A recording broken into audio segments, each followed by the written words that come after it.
How's everyone? I'm back, baby. It's Jake Ciely. I'm great. Everybody else sucks. Oh, no. It's every nightmare I've ever had. Excuse me? It's time to check the link.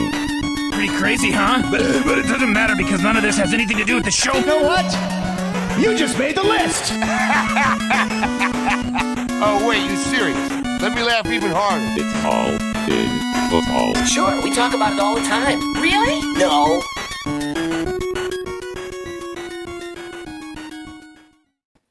What is up, you ducks? It is week 14 of the most accurate, super special, greatest show of all time in the Fantasy Football Escape. Smile. Come on, Jeff. Smile at that. You're one. I told you. I'm coming for two. I am number two. Jeff and I are 1 and 2. You can't legitimately get more accurate than the 1 and 2 because you can't. There's nobody else behind us. It's all in football on BetsTV. Hopefully you're watching, subscribe, thumbs up, all that good stuff on YouTube, or welcome to our friends in Canada, or you can watch on BetsTV.com, or do all of those things and help us grow it. Get out there. I mean, people should know us already, Jeff. Congratulations, another week at number 1. I am right behind you. We are staying there, hopefully, for the rest of the year so we can finish 1 and 2. You can have 1. I'll happily finish 1 and 2 with you. Other way around is fine with me too, Jake. But you know what? This is ordinarily the week where we kind of can exhale a little bit. Obviously, you still have to push to the finish line, but you're like, okay, good. At least half of the teams out there in fantasy football land just no longer matter, and we don't have to compete against as many teams on waivers, and maybe we even have a bye this week in some of our own leagues. But no, the NFL gives us another week of joy here, so we're still pushing to the finish line. 1 more month to go, but I know for a lot of people, I don't know if you've heard this, Jake, but this is a must-win week for a lot of people out there. I legitimately have said that on every show I've been on this week. I said it with Meanie on Monday. I said it yesterday with Lauren for the waiver show, if you guys don't know about that. I said it on the Athletic show. I said it with Pat. I said it on the guest spot I just did with the who else did I do a show with this week? I'm trying to think. There's like already guest spots. Fantasy Pros with Joe Pizzapia. Yes, it is must-win week. Like, real quick, Jeff, and I'm glad you brought that up, and I knew you were going to because we're always on the same page with so many things, with the fact that it is a must-win week. I have to make the playoffs. It's not just that this is no different than week 2. It's really comes down to this. It's not just a must-win week, but you talk about this a lot, Jeff. You hammer the point home. And I want to echo it in a kind of a different way, is not overthinking, because it's no different than week 2 when you start your lineup. Now is not the time to start 5 Deshaun Jacksons in your lineup, because you still put your best team forward. You still evaluate your team and not your opponent. You still put what you can out there, and you hope for the best, just as you have the 13 weeks before this. And whatever you do, it doesn't matter what your opponent has, just like you just said. Oh, should I start so-and-so? My opponent has so-and-so. I don't freaking care who your opponent has. Your objective is still the same. Score as many points as you possibly can. You can't control your opponent. I mean, I guess in theory, you could go out and you could try and get them hammered the night before so they're hungover and make a bad decision. But ultimately, forget to start their lineup. I don't know how ethical all of that is, too. But you can't control it. It's out of your hands. All you can control is your roster. Last week, Jake, I went up against a team. Now, I was 6-6 heading into this, and if I won, basically would clinch a playoff spot. They were the number 1 team in the league. They were a juggernaut, and by projections, you know how the site says, I was a huge underdog. I won that game. I won that game by 18 points because I just went out, put up my lineup as I normally would, and put as many points on the board as I could. I didn't have a great week, but he had a worse week, and that can always happen. We always forget that fact. Just because a projection says something doesn't mean that's the ultimate reality, or we wouldn't play the darn games. 100%. I'm glad you said that too, as well, is because speaking of juggernauts, I don't like to talk about home leagues, but to give you an example, if I told you this team any given week, you would be like, how the hell do you not win when it's Lamar Jackson, Najee Harris, Jonathan Taylor, Saquon Barkley, Cordero Patterson, DK Metcalf, Deontay Johnson, and Travis Kelce, and I lost. And I lost with only needing 7 points from Travis Kelce. I did not get 7 points from Travis Kelce because I also faced George Kittle. Again, you don't care about my team. Nobody cares about my team. The point being is you can't do it. Like, that's why I preach double headers on top of it, because I still got the win. I still went 1-1. I was the 3rd highest scoring team, so that's the sidebar. But again, there's nothing I could have done. I actually set my best lineup, Jeff. I had boomer bust guys on my bench. I could have gone for more, but it was my best lineup. It was the best I could do. Please remember that as you're setting your lineups this week. It is bittersweet. We do get the extra week, but at the same time, it means more work for us. Like, I know you mentioned that, and it's usually like week 14 is that where it's like, oh, I can exhale. It's 3 weeks to go. It's the home stretch, but it's no, wait, we got one more week and one more week of waivers to talk about. And we're going to go through a lot of these situations. Unfortunately, look, Jeff updates his rankings all the way through Sunday. So do I. So pay attention to those. TheAthletic.com/BetsTV, all capitals for that first free month. Yeah, free until 2022 if you haven't signed up. FTN code ALLIN, get you 20% off. You can check out Jeff's work over there as well as at Jeff Ratcliffe, because there are a lot of running back situations like just up in the air even as of today on Wednesday. One we just found out is it sounds like Kamara should play, but Mark Ingram now got on the COVID list, so it might be Alvin Kamara just as a bit. I was originally going to bring this up, Jeff, and I was originally going to say I already got blasted for why do I hate Alvin Kamara, because I had Alvin Kamara at RB14 because I expected first game back, timeshare with Mark Ingram and Taysom Hill, doing what Taysom Hill does and taking away rushing upside just like Cam Newton does. But with Mark Ingram, would you slam Kamara back inside your top 10 now? As long as he's guaranteed to play, yes. I ranked him at 12 as a bit of a hedge, but so you hated him too. Yeah, I guess so. Oh, he's so terrible. Guys, seriously, I mean, I love everybody out there who plays fantasy football, but man, oh man. So it's a phenomenal matchup. It is, right, the worst run defense out there. And yes, Taysom Hill is going to be a presence. But the nice thing is they don't have anybody to throw to, even now without Deante Harris. So it's going to be, I mean, hey, can we see a little bit of what we just saw in New England here with a ton of run? Just run 22 personnel the whole game, throw the ball 3 times, run the ball 50 times. I don't know, let it be a high school football game and just call it a day.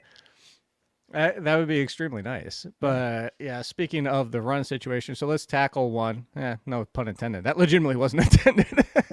Tackle one that, man, if the Jaguars fans, if you bring back Urban Meyer, that team, you have my blessing. I hate people who switch teams once you've reached the age of, I was call like knowledge of sportsmanship, whatever it might be, whether you're 10, 13, 8, whatever, when you really realize what sports are, pick your team and stick with it for the rest of your life. Don't bet. You can hate a team like I do. You can hate your own team and say, like, I'm not rooting for the team. I'll root for the players until the organization changes. But that being said, with the Jaguars, you can switch teams. You can switch teams as Urban Meyer is back, because Urban Meyer mishandles this roster like nobody's ever done before. He benches James Robinson for the fumble, admitted there was a message behind it. Now that came out the day after the game, because right after the game, Jeff, what came out was that, yeah, I probably shouldn't have used James Robinson at the end of the game coming off an injury, but we had a rotation, and started blaming his offensive coordinator. And then you see the interview with James Robinson saying, I was trying to get back on the field, but they wouldn't let me back on the field. He went to Carlos Hyde, that being Urban Meyer. He's loved Carlos Hyde. He's looked for every reason to bench James Robinson. If he's healthy, if he practices Thursday, if he practices Friday, what is your concern level with James Robinson? Is this now a 50-50 split? Do you think intelligence should win out what Urban might have, and it's James Robinson over Carlos Hyde? How do you handle this? I mean, even the bigger concern is just how anemic the offense has been for a good chunk of the season. We did see a brief moment in time there. Let's not forget, this is a team that did beat Buffalo, so there is that. But for a brief moment in time, they showed some fight. Defensively, if you've been watching along with Hard Knocks, and kudos to HBO for finally doing it in season. And folks, that is no easy task to turn around an episode of documentary TV in the span of time they are turning it around, and they're doing an excellent job. And Frank Reich he didn't go, oh, it's the Jaguars, whatever, we're going to blow by him. He took them for real. He said, hey, this is a good defense. And then obviously when they went up against them, they saw the Jags were in that game, but offensively they just can't generate much. And now without that spark of, who would have thought, Jamal Agnew out there, I just don't know. Laquan Treadwell time. Yeah, well, Laquan Treadwell almost top 50 for me this week. I have him at 51. I don't know. Do I love him or hate him, Jake? Where do you have him? We equally love and hate him. I have him at 51. There you go. Couldn't bring myself to put him in the top 50. But either way, I think that's the bigger concern. Any given week, too, now we know that, one mistake, and that's all Urban Meyer needs to confirm his bias against James Robinson. You have to view him as an RB2, though, I think, just given the overall state of the position, but it's not a stable spot. No, it is definitely not a stable spot. I actually will call out Jiggles. That is a great. He said all in rankings with Jeff Ratcliffe and the other guy. Thank you. I love the touche, sir. He has been number 1 for 4 weeks in a row. Let's see what else we got here. Congratulations to the people in the playoffs and everything like that. And thanks to everybody listening. Let's talk about the Tennessee backfield, Jeff, because this is another one. This is, we head into the bye, and even in a loss, talk about establishing the run. They didn't care. Deante Foreman, Dontrell Hilliard go bananas. Now, we can sit here and say projection-wise, we would think more Foreman in wins and more Hilliard in losses. However, Jeff, here's my hesitancy. And I mentioned this when I talked with Joe. I mentioned it when I talked with Pat. And I think even on the Athletic show, I don't know, I've said it a billion times this week. But my hesitancy is this. Jeremy McNichols is on track to play. I don't know that Dontrell Hilliard is that safe of a play if McNichols is out there too, because now I have the feeling it's kind of like the Seahawks. It's prettier than the Texans, but there's still 3 people involved. Perhaps. I don't know. I'm curious to see what ultimately the coaches decide here, because this is not a situation where for a good chunk of the season you had McNichols and Hilliard sort of comparing to each other. You had McNichols as the passing down back and Derrick Henry as your every down guy, basically. I don't know. Flex worthy is still worth a roster spot, but we're also in that position. It's multiple backfields. You mentioned Seattle, there's multiple guys to roster. Philadelphia, there's multiple guys to roster. Buffalo, should we roster any of them, or do we roster all of them? A lot of questions there. I'd start 2 Titans before I started anybody on Buffalo. Yeah. I mean, Buffalo is going to keep. I think Buffalo is in Belichick territory where they're going to do things based on the game. Zach Moss was clearly in there because of the weather. I mean, it was pretty obvious. They wanted a bigger back. Should be a Burrito week. Should be. But who the hell knows? So would you go Foreman over Hilliard? Oh yes, Foreman. And I think Foreman. Let's put it this way: like, you could easily say, "Oh, he looks great." I don't think he looks great. I think he looks good, but even more so, I think he looks fresh and fresh legs. How often do we see this, right, Jake? We see this all the time where guys will get hot. Who was that running back for the Packers about 10 years ago? Why am I blanking on this one? It was Dexter Williams? Before Dexter Williams. 10 years ago. Oh, man, it'll come to me. Yeah. I know. He's got a simple name, too. It's not Amon Green. Amon Green was really freaking good. It starts with a J. Yeah. Oh, my God. It'll come to me. James Stark. Yeah, Starks. Thank you. There it is. Remember him? This is why we're the when best did he show. appear? He appeared in December, basically, right? And then he was fresh. Nobody else was. And when you're facing a lot of these guys, the defensive guys who are now like 750 snaps into a season or whatever it ends up being for each of these guys, yeah, you can look pretty good. And that's the way Foreman has looked. They're going to run the football. They haven't changed the offense. So he can be flex plus. We saw him ripping off some longer runs. He's going to make mistakes because he wasn't on a roster earlier in the season for a reason, but he can be a fantasy factor for us. Yeah, absolutely. Actually, Ryan Grant was in that mix too. That's another good one. Yeah, but was he after James Starks? I think he was, right? He was after. So I see a lot of these questions coming through. We're going to touch on a lot of these things. So let's go real quick back to the Saints. Saw the question about Tony Jones. Somebody already answered it. I agree with Jiggles. I am not adding Tony Jones. Tony Jones just isn't a very good running back. Speaking of Tony Jones, nothing against the guy. I hope I was wrong, and maybe he fixed things. The guy got beaten out at Notre Dame. He just stop chasing Tony Jones. It just because it's that backfield. This is similar to the chasing the backfield of the Texans. Just because there's a lead option doesn't mean it's a good lead option. Or, hey, you talk about getting beat out. I mentioned it just on the show a while back. Ty Johnson got beat out by Anthony McFarland in Maryland. That's another situation there with my guy Tevin Coleman, and now apparently is my guy. I don't know, that happened, but with Tevin Coleman popping up, Ty Johnson, I still don't think it'll be him. If anything, it'll be Austin Walter, or it'll be the inverse of the Patriots, where somehow they will manage 3 rushing attempts during the entire game. I could definitely see that as not a good matchup for them.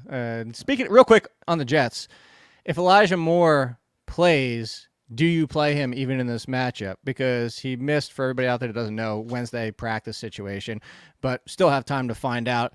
I guess, are you interested in Jamison Crowder either way, Jeff? And then if Elijah Moore plays, do you just keep him out there because of what he's been doing? Crowder, no. More, yes. And it's not just the numbers. The Philadelphia Eagles actually prioritized him last week. They used Darius Slay, not the entire game, for a few stretches there in shadow coverage on Moore, and that was eye-opening. That's saying, hey, this kid's that good. We're going to prioritize him. So, yeah, I would use him if he's out there. Oh, my God, Samcon Gatto. We're just naming random running backs. Wow. This is just like we're going really far back here. Wow. Saints on the passing side of things. We touched about the backfield, but Saints on the passing side. So Deante Harris, which I found interesting, Jeff. I was originally looking up Sterling Shepard to find out that Kadarius Toney is top 10 in yards per route run this year. Obviously, very limited sample. But one spot in front of him was Deante Harris, who is now suspended. Deante Harris was still playing behind Traequan Smith and Marquez Callaway. Or Marquez, I don't know which way he goes. I don't know if he goes like Marquez, Valdez, Scantlin. I don't know which way we go. But anyway, point being, are you interested at all in Traequan Smith? Because he's been running as the one, and even with Deante Harris doing big things, he has been the one, albeit still only a wide receiver 3/4. No, I have no confidence in the passing game. It'd be one thing if Taysom Hill was fully healthy, but if he's going to play through a finger injury, like I said, we could just see... we can see the wing T out there, man. Is it like a donkey finger? What the hell do they keep calling it? It's like hammer? The fifth person is the hammer finger. I thought it was only for toes, but like he's like the fifth guy to have that this year. All of a sudden, 2021, the year of Laquan Treadwell and the hammer finger. And apparently shoulder injuries to running backs. It feels like every running back has a shoulder injury at some point this season. It really does. DeAndre Swift, still speculative. I mean, sounds like he's probably out again this week, but they left the door open, so that'll have to be remain to be seen. That's why we're not really talking. I saw somebody ask about Swift and Jamal Williams. Gonna have to watch that one as the week. It wouldn't be a shock if Swift is back out there, so hold on to that. Chiefs offense, Jeff. It was fun for that rebound game when he threw 5 touchdowns, that being Patrick Mahomes. But since then, it's been the same worry since before that game. Patrick Mahomes, 1 touchdown, 1 touchdown, 1 touchdown, not much going on, doesn't trust his wide receivers, and for good reason, Jeff, because nobody can catch the ball. Last week, Tyrek Hill included. Now, I'm not saying anything about Tyrek Hill, but the running game doesn't have consistency because the passing game is faulting. Is this as much as we grin and bear it and just say, I cannot bench Patrick Mahomes, I cannot bench Clyde Edwards-Helaire? Or is there a world, because you're starting Tyrek Hill and Travis Kelce, is there a world where you bench either of them? I don't think so. I really don't. I mean, I don't think we get to this point of the season and bench the guy we drafted in the second round or probably traded for at some point. Maybe you got him on the cheap. There's a couple of things, though. Like, first and foremost, he's going to have a 30-touchdown season. And while we're so used to these crazy video game 40-plus passing touchdown seasons from some of these guys, 30-plus is really freaking good. And we shouldn't downplay that. Even in a 17-game year, he'll do it in 16 games. We shouldn't downplay it. He's going to have another 4,000-yard season, very likely here. We should not, and I would, unless he gets hurt, of course, obviously all that goes out the window. He has 12 interceptions on the season, but he has a lot of mistakes being made. That is a concern for this team. It is a concern when you have an opportunity to potentially spend a day 2 pick on a wide receiver and you get a gadget guy. You get McCole Hardman. We're going back a couple of years, but still, you should be prioritizing guys to leverage the skill set. You can apologize a little bit. I say a little, not a lot, but that was also, they didn't know if Tyrek Hill was going to play. They basically drafted the role, but I agree with you. It's still what was on the board. Did they really draft the role or did they draft a project? Like, I feel like they drafted an athlete. I'm with you. That's why.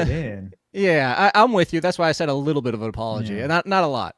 And put it this way: at least it's still not as bad as drafting Jalen Reagor with Justin Jefferson on the board. Like, still, at least it's not that bad. Yeah, it was weird. Remember, Jake, at the Combine, there was a very widespread perception among a lot of people in that building that day when we were there for Jefferson's interview that he was a limited athlete. And that groupthink in the NFL can be so dangerous. And I'm not saying that I was, you're all an idiot. No, I wasn't that person either. But I think our eyes should have been open when he went out and ran the 4.4 because a lot of people were saying he was going to run in the 4.5s. I think we shouldn't have downplayed his role in that historically good offense. Like, he was just as much a reason for that success as Jamar Chase and Joe Burrow were. And obviously, maybe it was those guys and not as much Joe Brady. Geez, that was a quick downfall for him. Regardless, that Jalen Reagor. Philly hates that one. I'm in the Philly area. Philly hates that pick right there. Look, I did not expect him to be a true NFL number one, but I didn't expect it to be this bad. One of my boldish, or no, I think it was my bounce back article. I like the bounce back picks for Jerry Jeudy, Henry Ruggs, and Jalen Reagor. 2 of those 3 were doing well. And I say were because one isn't in the NFL anymore. So he was starting to turn the corner. Jeudy is Jeudy, which is fine, but Reagor definitely is he's getting passed by Quez Watkins. So, I forgot to ask you this, Jeff. Let's go back to Tennessee. Tennessee's passing game. They might get Julio back this week. Mm-hmm.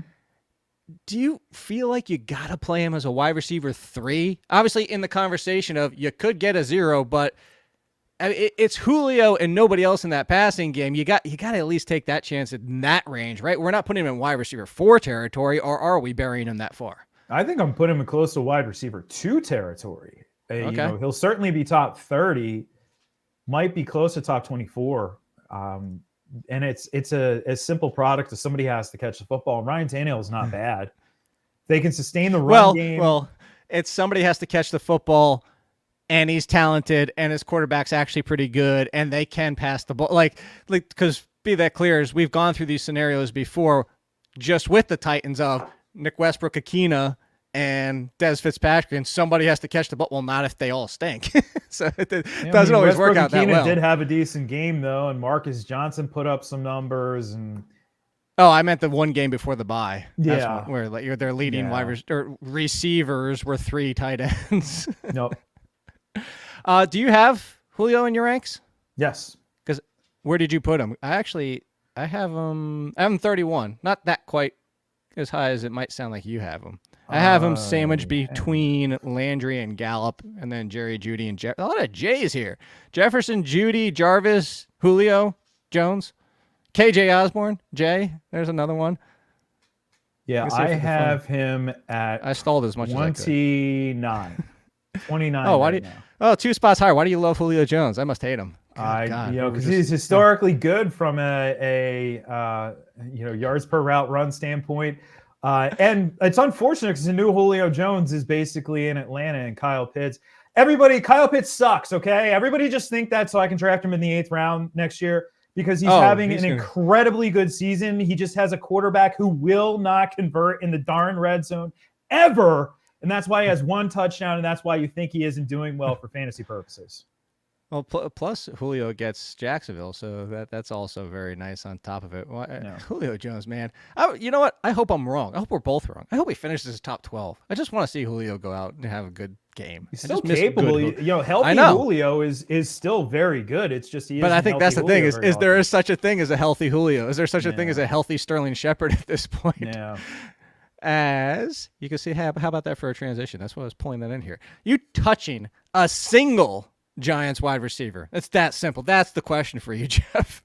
It depends on how desperate I am, right? I'm in You're a 14-team league. 14-teamer where I'm going to – and there's 3 darn flex spots. That sounded like a good idea at the time in this league, and I am in 5th. I have not clinched, and I need to win. And I'm facing another team who is basically I beat them, I'm in. I'm in. So I'm going to have to probably use him if he plays. If he doesn't play, we'll figure it out when we get there, I guess. But yeah, that's the only scenario. If I'm in a regular size league, I can't with Mike Glennon out there. And it does look like it'll be Mike Glennon. It's Jake Fromm. I saw Glennon. I saw a report did he return today. to practice?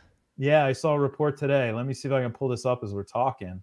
Judge is optimistic that he clears concussion protocol. Is that really an upgrade from Jake Fromm? Honestly, New York Post saying, Mike Glennon, he expects him to be cleared by the end of the week, and if he is, he will start. So that's basically what I'm basing on. If it's Jake Fromm, wow, that's going to look really bad. But is it really that much worse than Mike Glennon? Honestly, yes. Oh yes, oh yeah, yes. Yes, at least Mike Glennon is tall. Like we saw Jake Fromm at that combine too. That dude's like 6 foot tall. He's not. Hold on. Is Mike Glennon tall or is his neck just a foot long? It's both. It's both. Yeah. You can really see right over the line. This is so terrible. Would you start Sterling Shepard if he actually plays and Mike Lennon's at quarterback and it's not Jake Fromm? I don't think so. No, like outside of that 14-teamer, deep league, yes, but he won't be top 36. Although wide receiver, Jake, you notice that this week, once you get outside of like wide receiver, well, basically where we were with Julio, it gets bad quickly, like very quickly this week. I mean, I'm looking at 37. Okay, Boyd. I don't like Beasley, and he's still in my top 40. And then Nick Westbrook, Akina, Chenault, Crowder, Reynolds, Traequan, Shepard, I have in the 40s. Sutton. Stop playing Sutton, everybody. Holy crap. How many times do we have to say this? Wow. Stop playing Sutton. Stop playing Emmanuel Sanders. Neither of them have done anything since week 6. Jeff, that is they both were double-digit scorers last time in week 6. And it's been 5 or fewer points in most of both of their games. Stop playing these guys. Stop playing Noah Fant. If you're at tight end, chase Evan Ingram for the touchdown over Noah Fant. Hell, I saw somebody bring it up in the chat. I missed who said it, so congratulations to who the person is. But with David Njoku out, cover 2, on top of they have nobody left standing in the secondary against Baltimore. Austin Hooper. I'd play Austin Hooper over Noah Fant at this point. Yeah, Austin Hooper, that memory sticks, though, from right before the bye with that fantasy goose egg. It does. But you know what? What's the difference between a goose egg and Noah Fant? 3 but what about points? like Jared Cook as well? Jared Cook should see, I'm not saying like all the Keenan Allen work, but even if a tight end sees 2 more targets, just 2, you go from 5 targets to 7 targets. That's a big deal. And that's a difference maker for a streamer. So Jared Cook would be on that list for me. Heck, Ricky Seals-Jones, who could be back in the mix here. Komet, Uzama even, and that's lackluster, but at least we know there's a really high ceiling there. We weren't really going to touch. Do I have this in here? We weren't really going to touch on it, but like me, so I'm telling you that's a yes for me. Are you going back to Moreau? Because if no, Darren Waller, obviously, because I am. I wasn't. So there's 2 things. Washington's defense this is what I broke down in the rankings article, if anybody hasn't seen it. So I'm going to preface this, Jeff, and give you the argument for why I am, is he was still out there a ton. The problem was he blocked over half of his snaps. And part of the reason is Washington's defense has been playing really good the last couple of weeks, which is surprising. You lose one of the best defenders in all of football in Chase Young, and all of a sudden you play better, ? But you look at the Chiefs, and their defense has been playing better too. But you need Moreau. You need more passing options in this game. So I'm going back to Moreau if there is no Darren Waller as an RB1 or RB1, tight end 1. Well, he was called day-to-day earlier this week. Rich Bisaccia called that.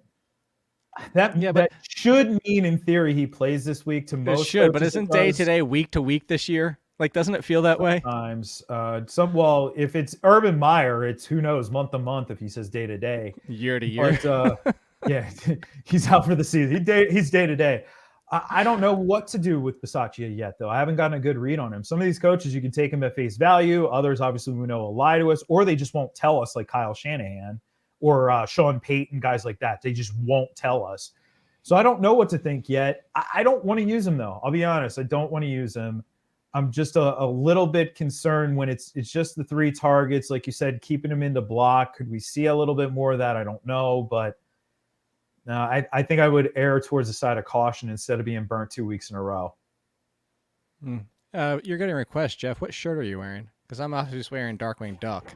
You said, that's the podcast T-shirt there. I knew what you were wearing, so that's I wanted to let you give the shout out to the Rat Pack over there. That's not the rap. That's the rant with Jeff Ratcliffe. That's the podcast. Is that what logo. That is? Yep. Is it? Yep. Do you have a Rat Pack one? There was one. Kenny at Roto Aware made one a while back. I believe it is. It's out of print because it was so popular. Is that what it is? Yes.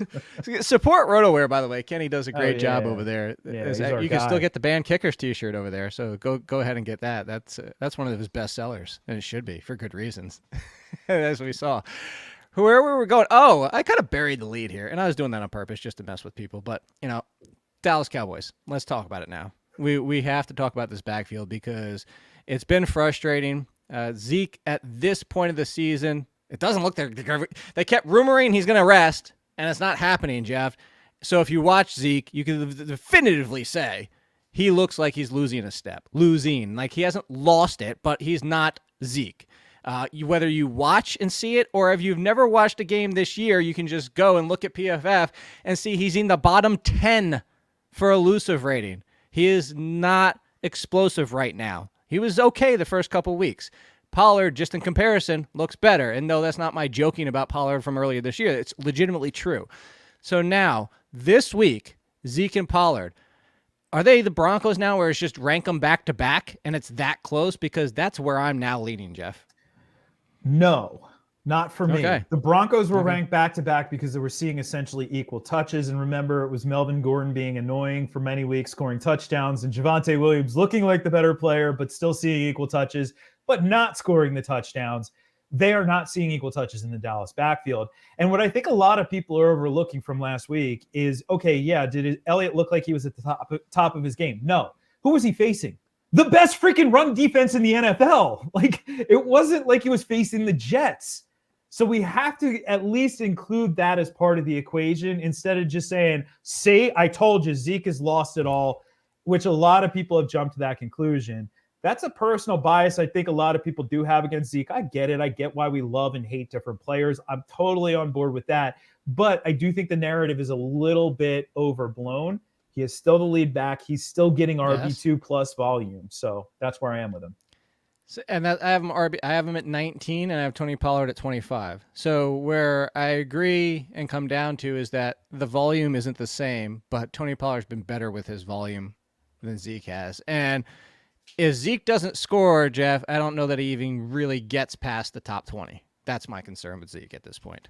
But he does score a bunch. So there's that. Washington defense playing better. Yeah.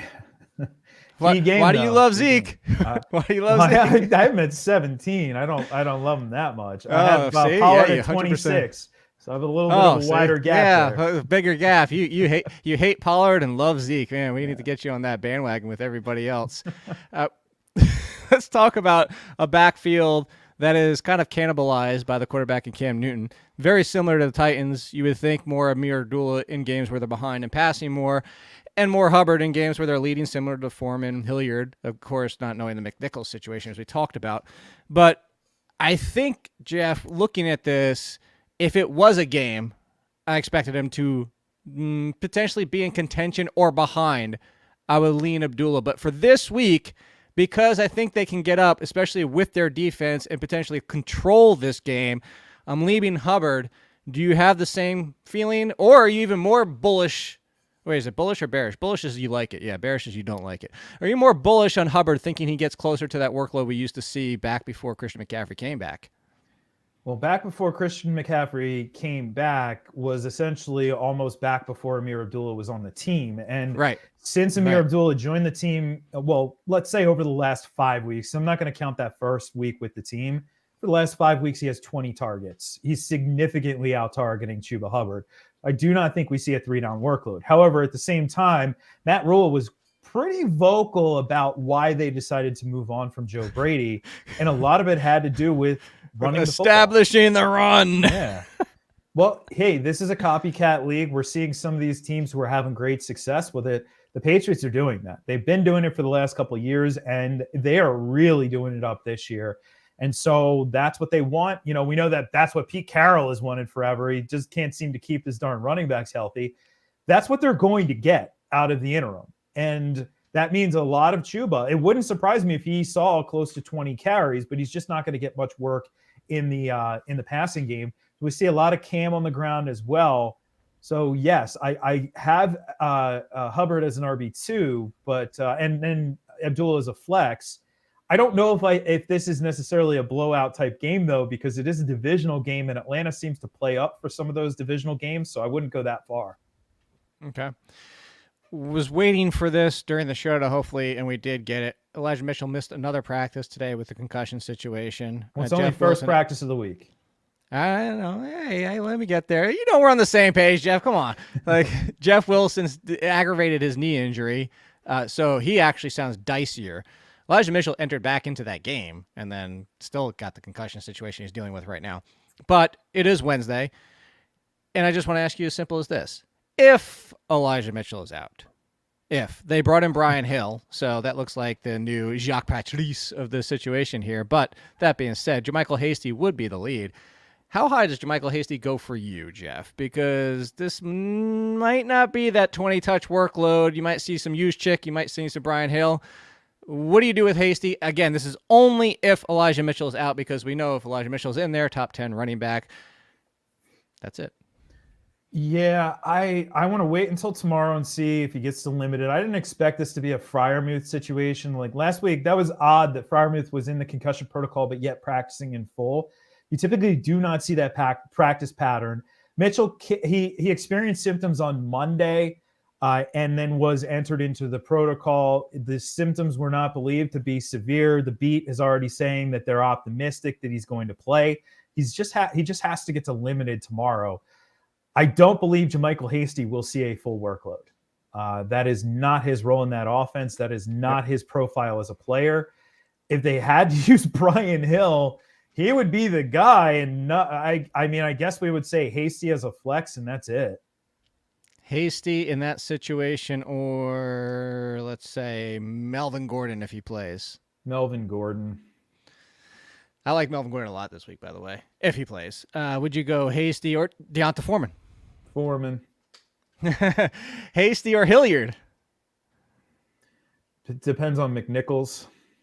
We'll say McNichols doesn't play. Are you going to go Hilliard? Probably Hilliard. Okay.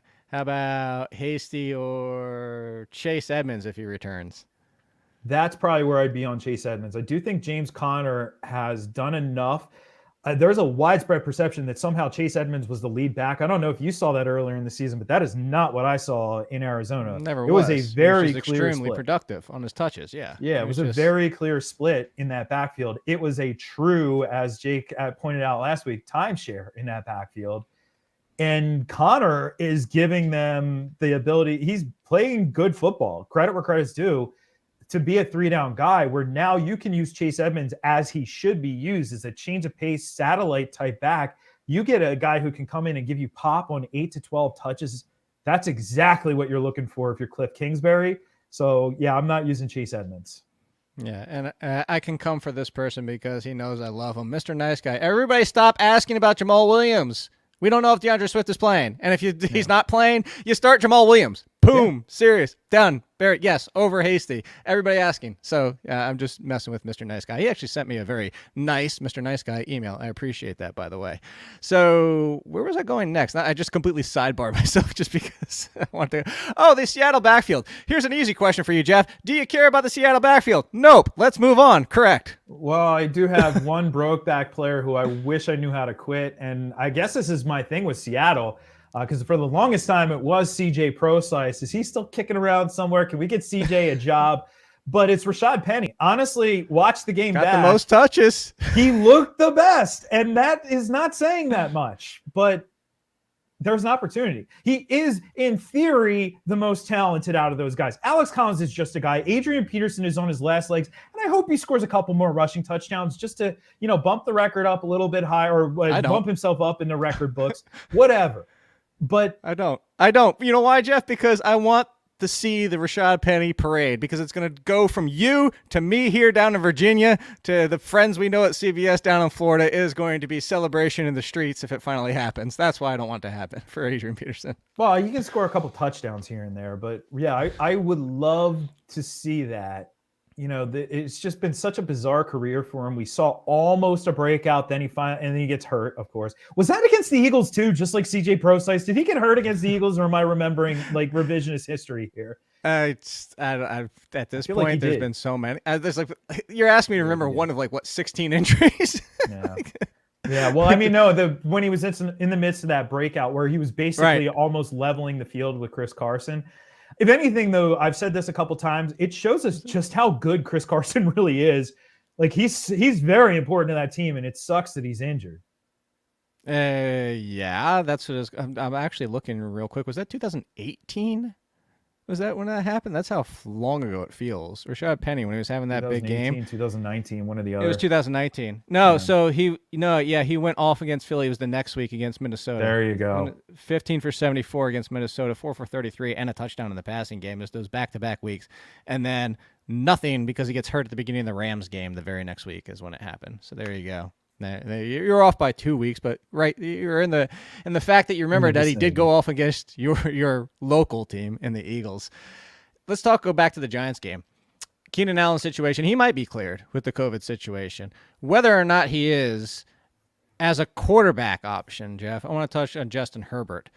He's been inconsistent this year, and he's been inconsistent with defenses baiting him, defenses similar to late last year, and he's made adjustments, but defenses are still making adjustments to him, and it's been a little bit of a roller coaster if you're a Justin Herbert quarterback team.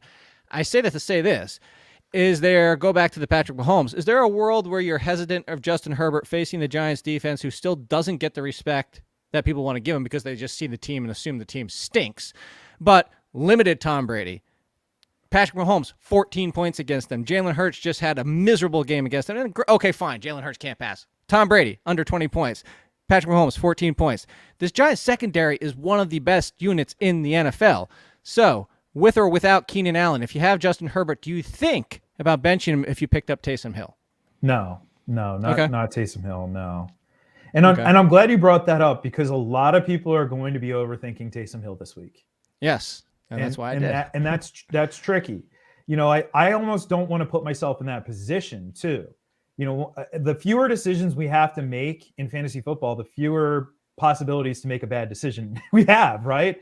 And that is one of those instances there where we're putting ourselves in a position where we could make the wrong decision. And that's not fun, especially if your playoff life is on the line or you're seeding, you're trying to get a bye week. I think I would just roll with Herbert. Game. It's a must-win game. So let me ask you this, Jeff. Let's go back to Taysom Hill. Taysom Hill or Cam Newton? Taysom Hill there, yeah. Okay. Yeah. Is Cam Newton's range of outcomes essentially 5 or 25? Like there's no in between?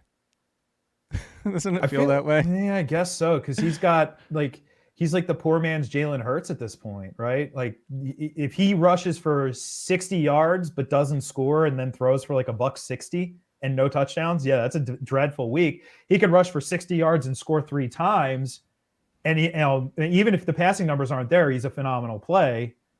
It's tough. It's tough. The one thing I did say, and Matt Rule wants to prioritize the run, Cam Newton's going to be a part of that. You can guarantee he's going to be a part of it because you just have such a unique weapon. And the nice thing is those plays are not going to be that tough to install.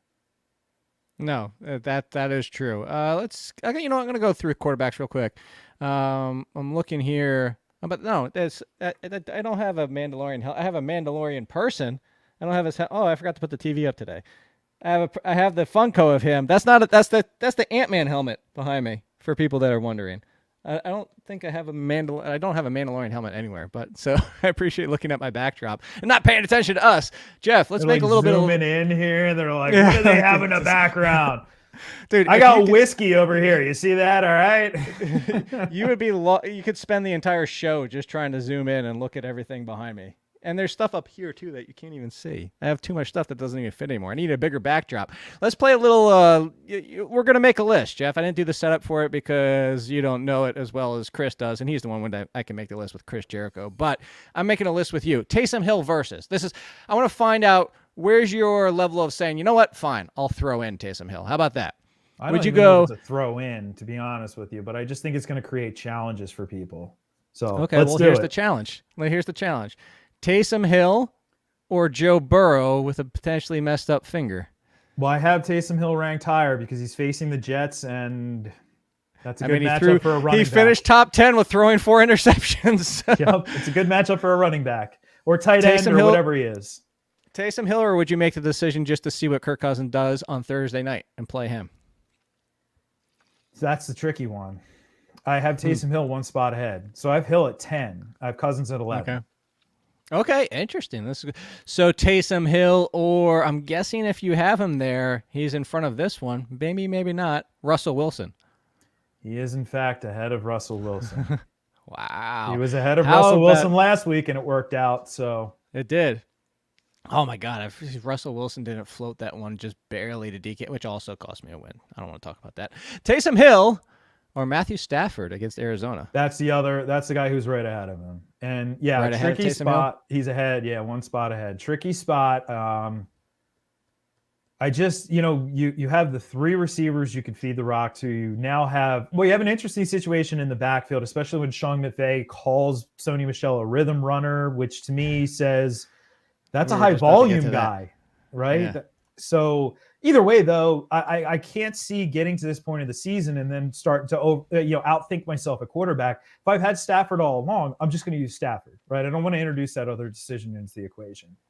So let's talk about that backfield, and I'm glad we hit that point. Is you talked about it? Is McVay's? Just straddled the fence all day long. He basically praised Sony Michel, and as you said, as a rhythm guy, and then said, well, Darryl Henderson's shown enough that he gets his work, but maybe we need to do more of a split backfield. As you mentioned, Jeff, Copycat lead a lot of split backfields this year, and it was last year too, to a degree. But that being said, are we now looking at, is this the Cowboys where there's still a decent split? Is this closer to the Broncos where they're almost back-to-back? Like, what do you do with this, assuming, and it sounds like Darryl Henderson returns this week? It's hard to buy that narrative given what we've seen all season long. All season long, it's one guy and then everybody else. So, it's like Minnesota. Dalvin Cook comes back. Alexander Madison gets 3 touches. That's it. Just goes to the bench.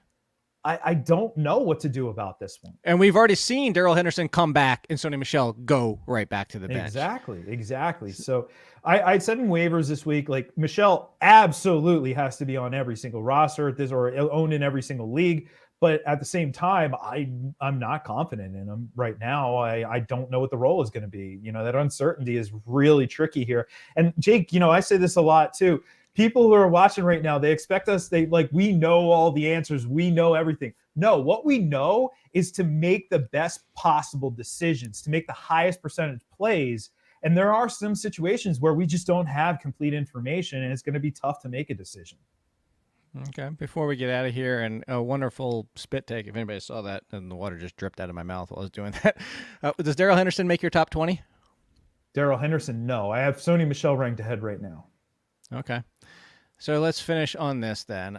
So we'll close out the show, the Pittsburgh, Minnesota thing. So you can say, hey, well, you know what? I don't care because I'm watching after Thursday. Well, so thank you for watching. Follow Jeff Ratcliffe at Jeff Ratcliffe and FTN code ALLIN 20% off theathletic.com/BetsTV, all capitals, a first free month. And so as we get out of here, oh, by the way, thumbs up, subscribe, 5 stars, all that good stuff. Pittsburgh, Minnesota. Chase Claypool and KJ Osborne. Jeff, if you only have to pick one, who do you pick? One has a toe, one stepping into a new role. And in that answer, even if your answer is Claypool, how good do you feel about KJ Osborne? I do believe all receivers have toes, Jake, but Chase Claypool will be Thank you for calling me. I actually hate there. when I'm watching TV and they said he left the game with a hamstring, so I'm glad you called me out on that, honestly. Yeah, I'll go Claypool. My concern about Osborne is that he's not Adam Thielen. And so do they use D.D. Westbrook? Do they use Tyler Conklin a little bit more? I'm going to rank him as a wide receiver 3. I'm going to rank Chase Claypool where I basically had him all season as a sort of fringy wide receiver 2. Obviously, we know the ceiling's there. All right. I agree, and we will be back next week, week 15, and it will be playoffs, finally. Well, unless you're in a 10-team and only have 4 teams, and then we're still talking to you about one more week at that point of the season. We appreciate you guys. Congratulations, Jeff, holding down that number 1 spot. I'm back up to number 2, the most accurate ranking show in the history of forever and all time.